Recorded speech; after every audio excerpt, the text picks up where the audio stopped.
Hi, it's Jeff, and I'm back. Still answering your questions, and got a good one here from Chelsea. And this is a question I like to answer as a fallback. And I say that because one of the questions I'm always asked in the tasting room is, which wine is my favorite? And of course, I'm getting pretty adept at dodging that question.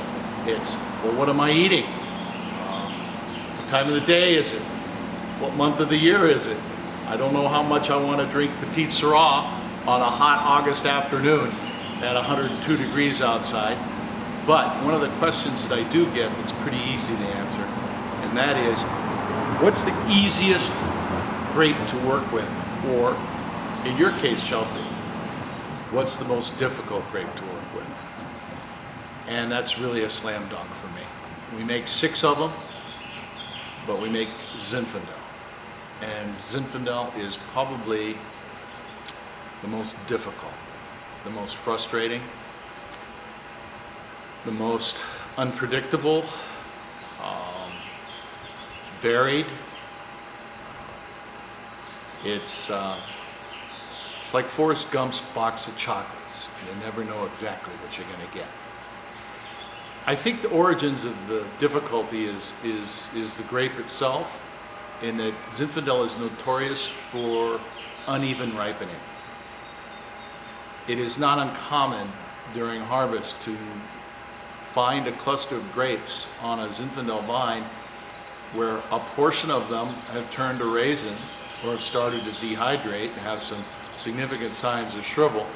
And on that same cluster, we can have berries that haven't fully changed from pink to red yet.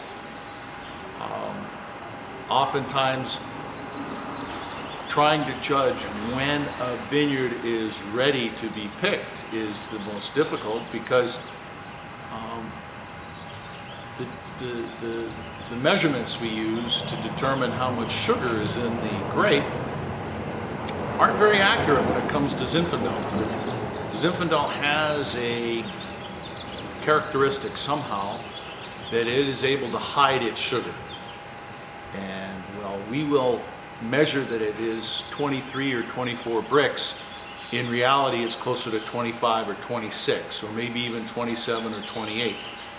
And so optics becomes a big part of determining when the grapes are ripe, because we're trying to decide how much shrivel we're seeing in the grape and how much additional sugar there might be for the yeast to ferment, because the yeast will find it.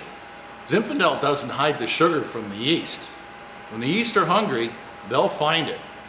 We just can't get it and measure it with our instruments at the onset of fermentation. So we have different rules of thumb, different experiences. This is where the art and the craft of making wine comes into play. We'll use our past experiences with grapes from a particular vineyard and how it's reacted in the past as a predictor of how it might work that particular harvest. So the big difference is the ending alcohol is unpredictable with Zinfandel. And that makes it very, very difficult, because elevated alcohol levels will emphasize the tannins in a wine. It will also give you a hot or a port-like character. And these are all things we're not interested in having in our Zinfandel. So the most difficult to work with is hands down, by far, Zinfandel. It's also one of the most gratifying when you hit it, and you hit it right. It works out very, very well. It can be a tremendous wine. So, Chelsea, thanks for your question.